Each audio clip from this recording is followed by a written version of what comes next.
The FBI, recognized as one of the world's most advanced law enforcement agencies, is often called upon to confront the most dangerous and complex criminal cases. When an entire family suddenly vanished along the Oregon coast, disbelief and panic spread through the small community. "This can't be happening to us," one resident recalled thinking. The Bureau quickly mobilized, determined to uncover what had happened. Investigators went door to door, showing photographs and asking questions, yet no one seemed to know the missing family. There was no history, no background information, and no apparent connection to the local area. The sense of confusion and dread deepened with every unanswered question. It was a cold morning in the quiet coastal town of Waldport, Oregon, when a lone man taking a walk on the beach spotted something unusual drifting in the shallow surf. Alarmed, he contacted 911, and the call was routed to the Lincoln County Sheriff's Office in Newport, about 18 miles away.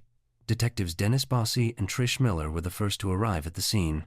"I responded to the Waldport area, down at Alcea Bay," Bossy later recalled. "Detective Miller met me there.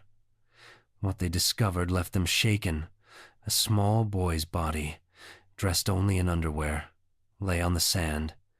The child appeared young, perhaps 3 or 4 years old. Despite the tragic scene, what stood out to the detectives was how carefully groomed he was, his hair neat, his fingernails and toenails trimmed. At first glance, there were no visible signs of violence. Authorities couldn't immediately determine if foul play was involved. "You couldn't see that he'd been hurt in any way," one of the detectives noted, a haunting observation that would only deepen the mystery surrounding the case. The cause of death was not immediately clear. At first, investigators assumed the boy might have drowned. "We thought maybe within an hour or two, some frantic parent would come running to tell us their child was missing," one detective explained.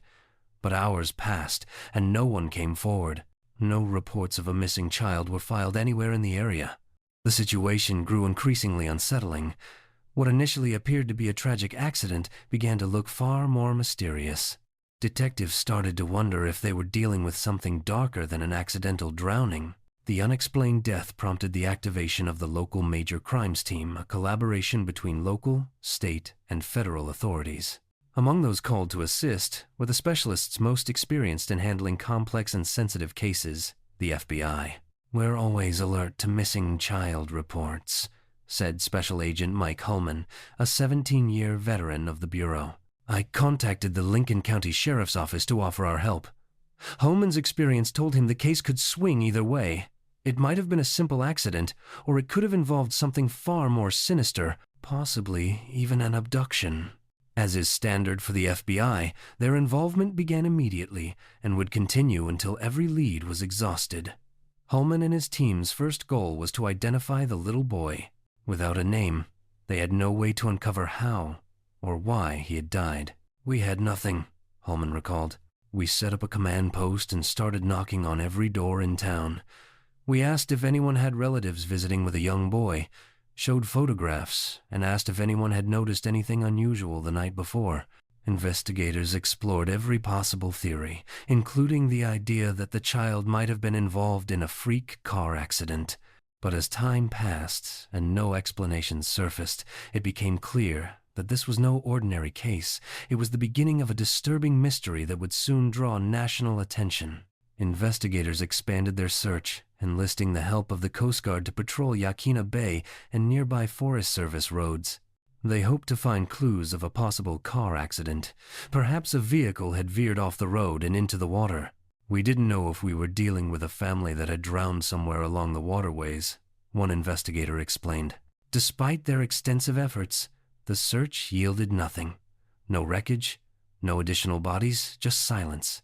With few leads and growing urgency, authorities decided to take the case public, hoping someone might recognize the child. "We released a photo to the media," a detective recalled. "It ran in the newspaper and was broadcast on local television. That decision changed everything." One evening, as the story aired, a woman named Denise Thompson was at her parents' home when the news report caught her eye. "Hey, Mom, come look at this," she called out. On the screen was an artist's sketch of the young boy. I was shocked it looked exactly like Zachary, she said. I knew that boy. Denise had been babysitting Zachary Longo, the 4-year-old son of Christian and Mary Jane Longo, just days earlier. She also cared for his younger sisters, Sadie and Madison. Realizing the horrifying possibility, she immediately picked up the phone. Our neighbor was the local sheriff, she explained. I called him and said, You know that case about the little boy found in the bay? I think I know who that is. Denise informed investigators that she worked with Christian Longo at a nearby coffee shop. She added that the Longo family had only recently moved to Newport about 6 weeks earlier. Acting quickly, police headed to the Longo's condominium, a comfortable, well-kept apartment overlooking the Newport coastline. When we arrived at their building, there was no one home, one officer recalled. The condo appeared neat and orderly, as if the family might walk through the door at any moment. But the eerie stillness inside told a different story, one that hinted at something deeply wrong. Investigators expanded their search, enlisting the help of the Coast Guard to patrol Yaquina Bay and nearby Forest Service roads. They hoped to find clues of a possible car accident. Perhaps a vehicle had veered off the road and into the water. We didn't know if we were dealing with a family that had drowned somewhere along the waterways, one investigator explained. Despite their extensive efforts, the search yielded nothing. No wreckage, no additional bodies, just silence. With few leads and growing urgency, authorities decided to take the case public, hoping someone might recognize the child. We released a photo to the media, a detective recalled. It ran in the newspaper and was broadcast on local television. That decision changed everything. One evening, as the story aired, a woman named Denise Thompson was at her parents' home when the news report caught her eye. Hey, Mom, come look at this, she called out. On the screen was an artist's sketch of the young boy. I was shocked it looked exactly like Zachary, she said. I knew that boy. Denise had been babysitting Zachary Longo, the 4-year-old son of Christian and Mary Jane Longo, just days earlier. She also cared for his younger sisters, Sadie and Madison. Realizing the horrifying possibility, she immediately picked up the phone. Our neighbor was the local sheriff, she explained. I called him and said, You know that case about the little boy found in the bay? I think I know who that is. Denise informed investigators that she worked with Christian Longo at a nearby coffee shop. She added that the Longo family had only recently moved to Newport about 6 weeks earlier. Acting quickly, police headed to the Longo's condominium, a comfortable, well-kept apartment overlooking the Newport coastline. When we arrived at their building, there was no one home, one officer recalled. The condo appeared neat and orderly, as if the family might walk through the door at any moment. But the eerie stillness inside told a different story, one that hinted at something deeply wrong. Inside the Longo family's condominium, nothing appeared out of place. As I recall, it was spotless, one investigator noted. It didn't look like anyone had left in a hurry. There were no signs of a struggle, no evidence of violence, just an unnerving sense of normalcy. Detectives carefully searched the apartment, hoping to find anything that might reveal where the family had gone, but they came up empty-handed. Their immediate goal was to locate the parents and notify them of young Zachary's death. Yet there was one critical obstacle. No one in the community actually knew the Longos. When you're trying to find someone, you start with friends and family, an officer explained. But we quickly realized they didn't have any close connections in Lincoln County. They'd only been here a short time. With no local leads, the FBI broadened the investigation nationwide. We sent out alerts to all our field offices. Special Agent Mike Holman said, We asked them to contact anyone who might know the Longos' friends, relatives, co-workers.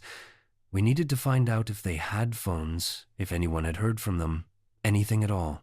While the search intensified, Denise Thompson remained the only person able to identify Zachary. Investigators asked her to come in the next morning to confirm the boy's identity. Meanwhile, a police dive team returned to the bay, combing the waters near where Zachary's body had been found. They were hoping to find evidence, perhaps a clue, that explained how he had ended up there. What they uncovered, however, was far more horrifying than anyone expected. The divers went down looking for information about Zachary Longo, one detective later recalled, but what they found stunned everyone. Beneath the surface, entangled in the murky water, was a sleeping bag. Inside it was the body of another small child, a toddler girl. Like Zachary, she was dressed only in her underwear. A pillowcase filled with rocks had been tied around her ankle, weighing her down. The grim discovery shattered any lingering hope that the first death had been accidental. It was now clear that something far more sinister was unfolding on the Oregon coast.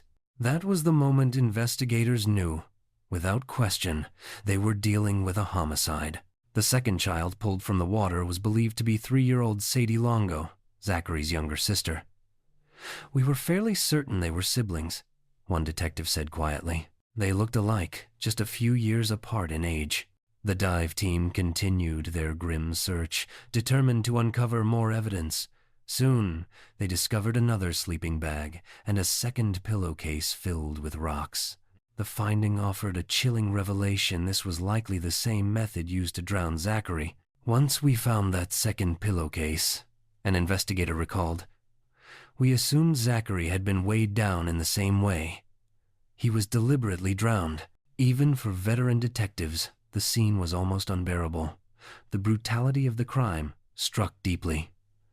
"It was horrific, something I never want to witness again," one officer said. "In all my years as an investigator, I've always been able to separate myself emotionally from the work. But this time, I couldn't. I broke down and cried." The reality was inescapable. The Longo children had been murdered. But the pressing questions remained. Why? And by whom? Who could commit such an unthinkable act against 2 innocent children? The fact that no one in the community really knew the Longo family made the mystery even more perplexing. Investigators were left to wonder whether they were dealing with a family tragedy or the actions of a disturbed outsider. Meanwhile, the rest of the Longo family, Mary Jane, and the remaining children were still missing.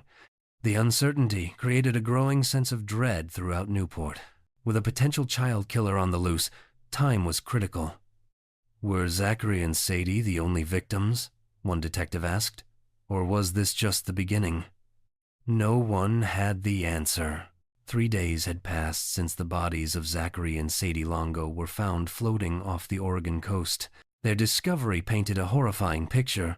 2 small children discarded like trash, their bodies weighted down to ensure they would never surface. Whoever did this had done it deliberately and with chilling intent. The FBI and local sheriff's department were now working around the clock. But a troubling uncertainty loomed over every lead. They didn't know whether the Longo children had been killed by someone close to them or by a predator stalking the quiet town of Newport. Fear gripped the community. "My husband's a big guy," one local woman said. "But even he kept a shotgun by the bed at night. You just didn't know who might be next." The sense of unease spread quickly. If someone was randomly murdering families, anyone could be a target.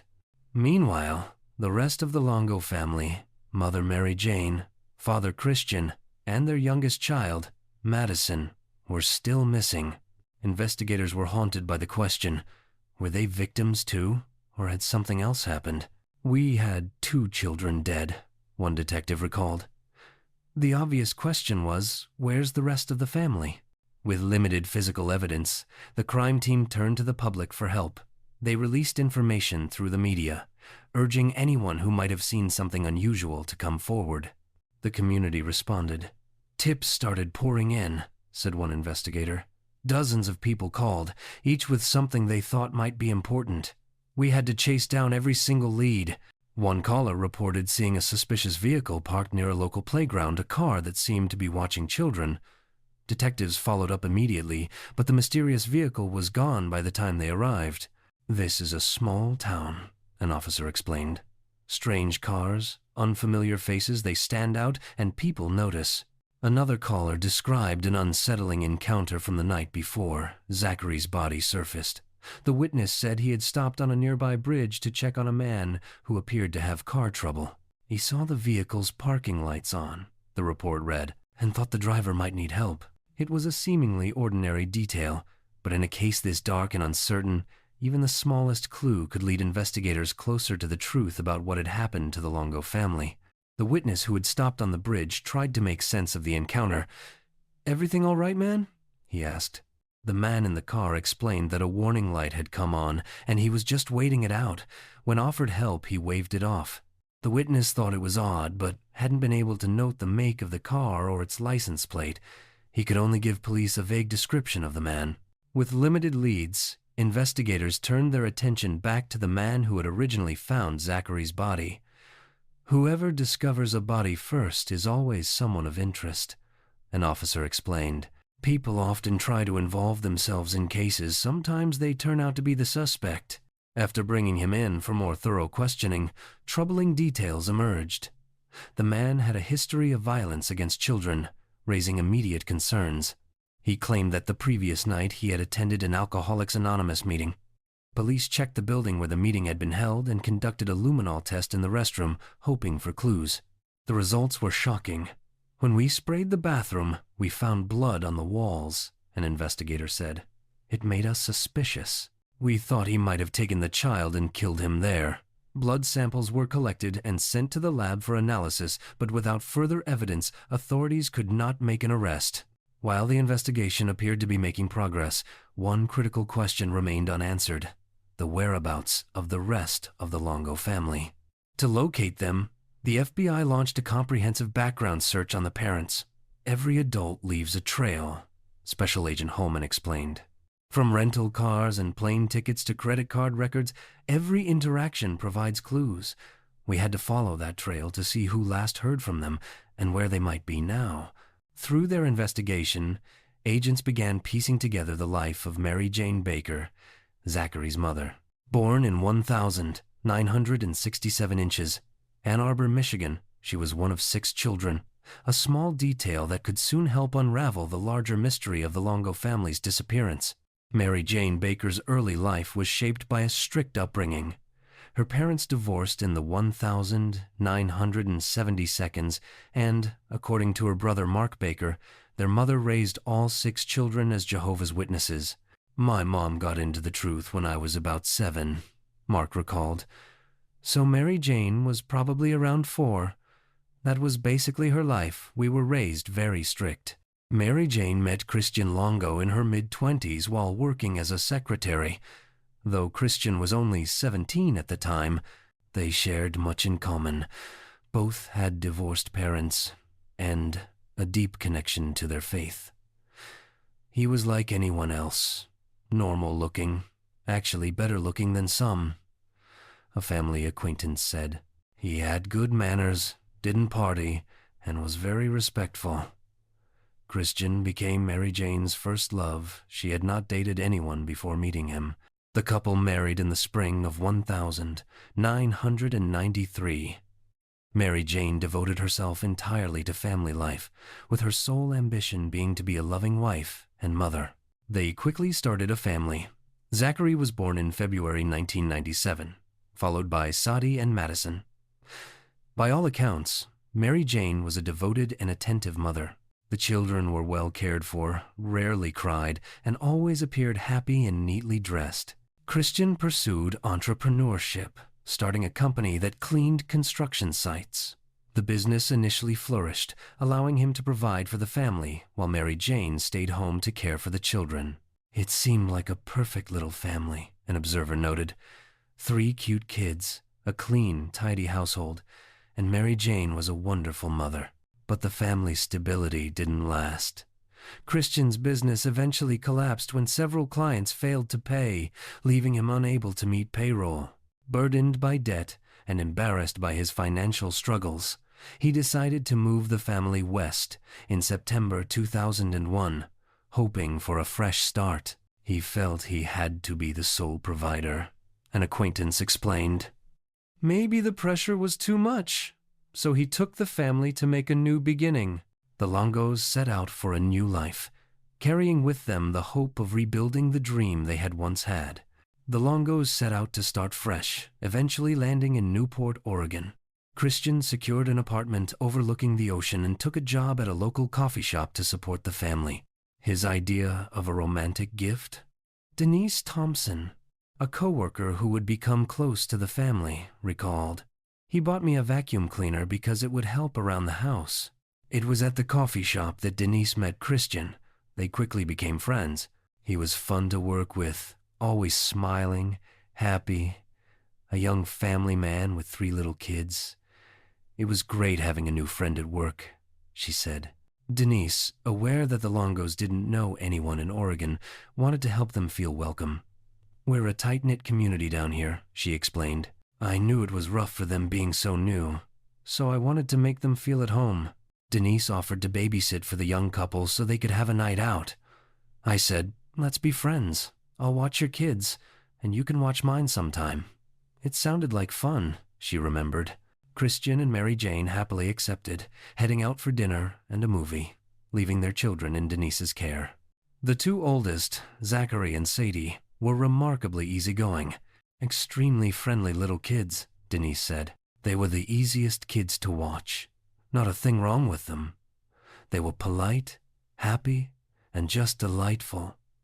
In that small moment of everyday life, the family seemed like any other. A young couple navigating parenthood with 3 well-behaved children in a new town, hoping to build a life full of simple joys. The Longo children had seemed happy and well cared for, bright, loving kids with a stable home life. Denise Thompson, who had grown close to the family, was devastated. They were great kids, she said softly. I'd fallen in love with that little family. I just wanted to be friends with them so badly. I can't imagine why anyone would hurt those children. Federal agents shared her disbelief, but were now forced to confront difficult questions. Was the Longo family in deeper trouble than anyone had realized? Could they have been running from someone, perhaps a creditor or a person with a grudge? There were a lot of possible scenarios, one investigator explained, but none of them could justify what happened to those kids. The questions grew darker. Who could have so coldly murdered 2 innocent children? And what about the rest of the Longo family, Mary Jane and the youngest child, Madison? Were they being held somewhere against their will, or had they met the same fate? We didn't know what we were dealing with, an agent admitted. We didn't know if someone had killed the entire family. By this point, 8 days had passed since anyone had seen Christian, Mary Jane, or Madison Longo. The bodies of Zachary and Sadie had been recovered near a bridge outside Newport, but the rest of the family remained missing. Our biggest priority was finding Mary Jane and Madison, one investigator said. We didn't even think in terms of alive or dead, we just wanted to find them. The investigation pressed forward, but leads were scarce. The only person of interest remained the man who had discovered Zachary's body. His criminal history, which included past offenses against children and the blood found in a nearby restroom, made him seem like a strong suspect. However, when police administered a lie detector test, he passed. It was a breakthrough, but not the kind the investigators had hoped for. The man who had seemed like their best lead was now likely innocent, and the real killer of the Longo children was still out there. I was one of the investigators who interviewed the man initially considered a suspect. During the interview, he made statements that were completely against his own interest, I recalled. I knew he was telling the truth. Meanwhile, forensic analysis revealed that the blood found in the AA bathroom did not belong to Zachary. Instead, it came from various people who had attended meetings and, as investigators later learned, frequently used that restroom to inject drugs. It was actually common to find blood there, one agent explained. With that lead disproven, the search for the killer returned to square one. Determined to find the Longos, agents intensified their efforts, retracing the family's every move. We had our FBI analysts here in Oregon running every background check we could, one investigator said. Information remained sparse until a tip arrived from a local hotel where the Longos had stayed during their first days in Newport. A housekeeper had discovered a family album along with fingerprints, footprints, and birth certificates. Among the items was Mary Jane's driver's license. It was darkly ominous, an agent admitted. Photo albums, children's belongings. No mother would throw away these things. Mary Jane certainly wouldn't discard her ID either. Filled with a sense of dread, authorities sent divers into the waters near the Longo's condominium. What they discovered confirmed their worst fears. Beneath the docks, the divers found 2 suitcases. One of the cases had hair protruding from the zipper. I asked the divers to bring the suitcases up to the dock, an investigator said. That's when we made the horrific discovery Mary Jane was in one suitcase and Madison in the other. I broke down, I cried. Both mother and child had been strangled and tightly folded into the suitcases. Mary Jane had been stripped of all her clothes. The scene was a chilling confirmation. The Longo family's nightmare was far from over, and the perpetrator had acted with calculated cruelty. Police were stunned by the sheer brutality of the crime, particularly considering Mary Jane's modest, religious nature. It was so egregious, one investigator said, shaking his head. To stuff her naked into a suitcase, knowing that anyone who found her would see her like that bothered me more than anything. The Longo family was devastated.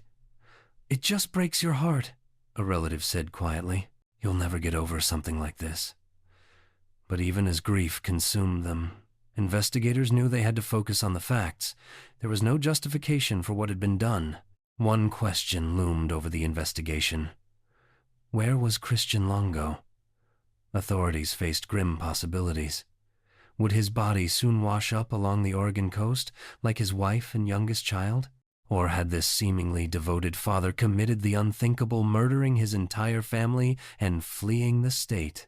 In an effort to answer these questions, police again interviewed Denise Thompson, the last known person to see the Longo children alive.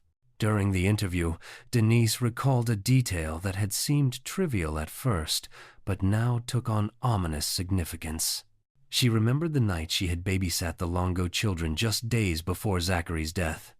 Christian and Mary Jane had returned from a date, and Christian had appeared unusually distraught. He seemed troubled, worried about something, Denise recalled.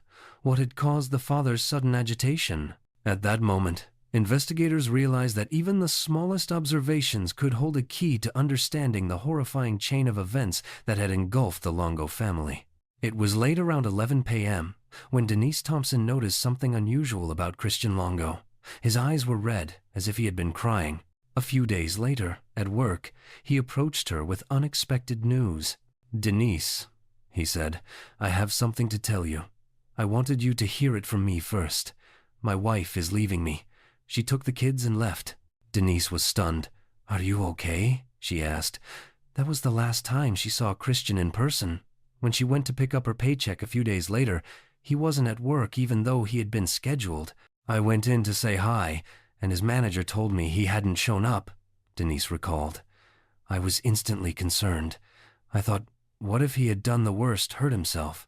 Agents were alarmed by this new information. Could Christian have killed his wife and children in a fit of rage before taking his own life? The possibility shocked those who knew him. Friends and co-workers were outraged at the suggestion. My fellow employees were furious, one colleague said. Who would finger Christian? Who would believe he could do such a thing? He wasn't a murderer. Meanwhile, the FBI and Newport police were racing against time to locate Christian Longo. He was the only member of the family whose whereabouts were unknown. More than a week had passed without any sign of him, and concern for his safety grew. My husband and I drove by the landing to see if his Durango was there, a neighbor recounted. It wasn't in the garage underneath, and it wasn't in the parking lot either. The mystery of Christian Longo's disappearance only deepened, leaving investigators and the community on edge. Denise tried to reassure herself. I thought, well, he could be anywhere now. All I can do is be concerned for his well-being, she said. But investigators feared that Christian's disappearance wasn't simply a matter of personal retreat or distress. The possibilities were darker and terrifying. You're only limited by your imagination in a scenario like this, one agent noted. Maybe the father killed his wife, killed the kids, and then killed himself. Their suspicions deepened as they dug into Christian Longo's past. On the surface, he had a seemingly normal upbringing, but his history revealed a pattern of deception. Even his parents, devoutly religious people, admitted he exhibited personality disorders. He had a long record of lying and manipulating others, and had defrauded his own family of significant sums of money. It was a lifelong pattern, an investigator said. He was a liar, a thief, and a very charming manipulator. Agents discovered that Christian's troubles had begun long before moving to Oregon. When his construction business in Michigan started to fail, he began writing checks to himself from the company account to maintain appearances. They were driving brand new cars, living the high life, a coworker recalled. I couldn't understand it. My wife and I both work full-time. I almost worked 2 jobs, and we could barely afford 1 new car. Further investigation revealed additional financial fraud. Christian had bounced checks to employees and forged documents to cover his tracks. Nothing added up, an agent said. It became clear that this was a man who had spent his entire life deceiving people.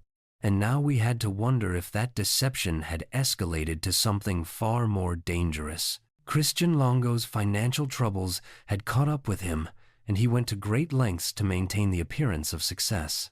He wanted people to think he was a big man, but he couldn't afford it. They were deeply in debt, an investigator explained. His deception came to a head at a bank. While cashing a check, the teller grew suspicious and asked for his ID. Realizing he was being scrutinized, Christian panicked, fled the bank, and left his identification behind.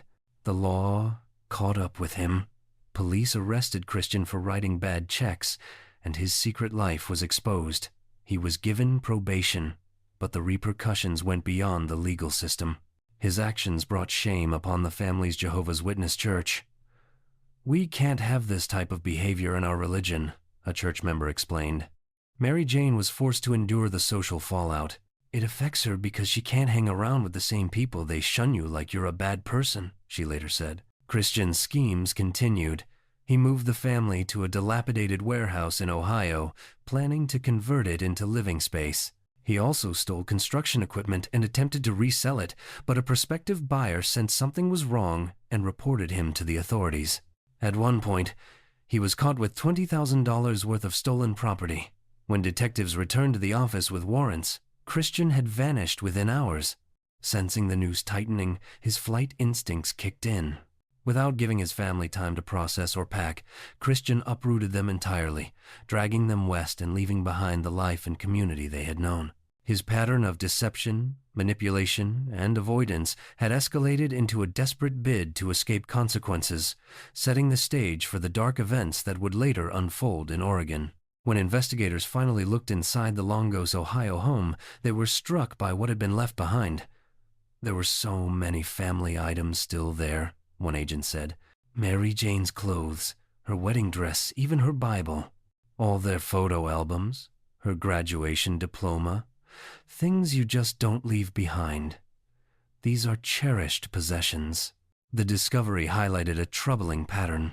Christian had removed Mary Jane from everything familiar, isolating her from family and community. She lost contact with her family and virtually disappeared, an investigator explained. She had to depend on Chris for everything. She was really trapped there. It was almost like a domestic violence situation. Mary Jane's relatives grew worried and contacted authorities once they realized she and the children were missing in Ohio.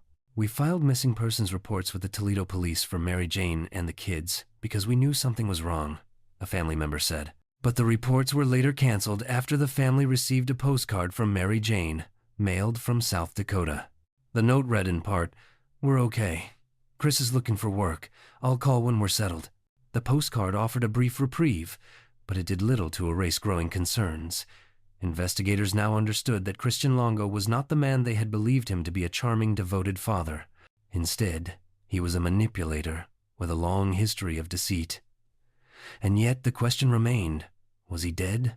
Or was he once again on the run, eluding authorities? Everything changed when investigators received a surprising call from Christian Longo's former employer. He was alive and, astonishingly, had just applied for a job at a Starbucks in San Francisco. Using the manager's name on the application and enlisting help from several friends in Lincoln County, Christian inadvertently revealed his location. "We all knew who we were chasing at that point," an FBI agent recalled. Authorities couldn't believe how carelessly he had exposed his whereabouts. The San Francisco office immediately sprang into action, setting up a stakeout at the Starbucks in hopes that he would return. But Christian never showed. The fugitive was moving too quickly and too cleverly to be caught so easily. He used a stolen credit card to make purchases and book travel, leaving a trail that investigators tracked. He purchased a plane ticket from San Francisco to Texas, and then from Texas to Cancun, Mexico, heading south of the border to evade capture. Unknown to him, Special Agent Dan Clay was stationed in Mexico specifically to monitor fugitives like Christian.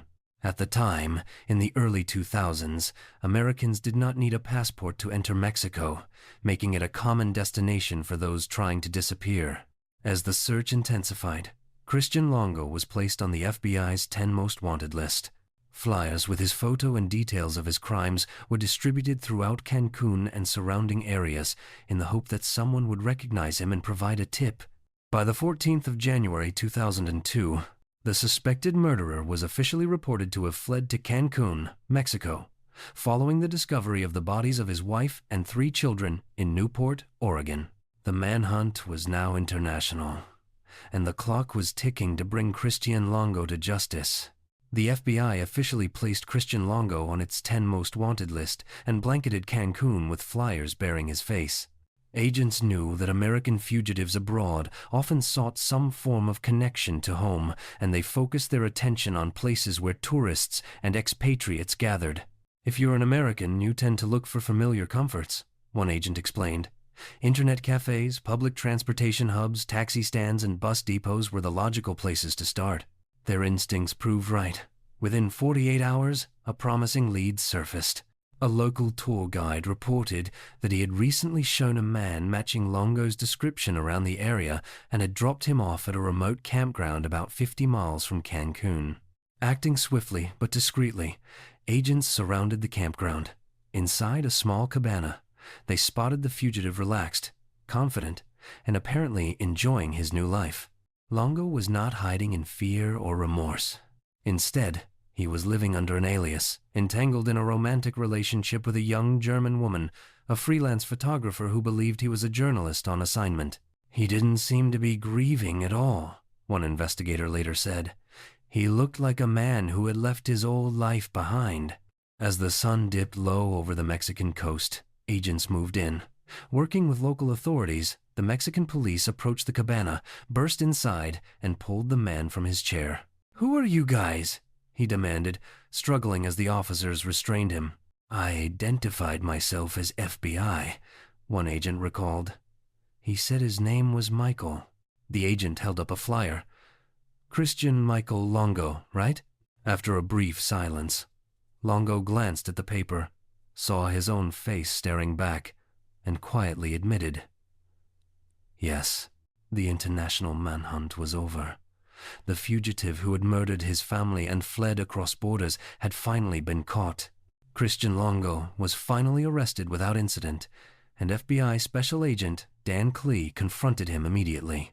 Longo was given a stark choice: voluntarily return to the United States or face a protracted fight against extradition from a Mexican jail. I looked at him and said, "You choose. It's your choice," Clay recalled. Terrified of being trapped in a Mexican prison, Longo quickly agreed to return to the U.S. Back on American soil, with limited hard evidence linking Longo directly to the murders, Special Agent Clay needed a confession. He began questioning Longo the moment the plane took off. "The purpose of my conversation was to get him to admit and tell the story of what happened to his wife and kids," Clay said.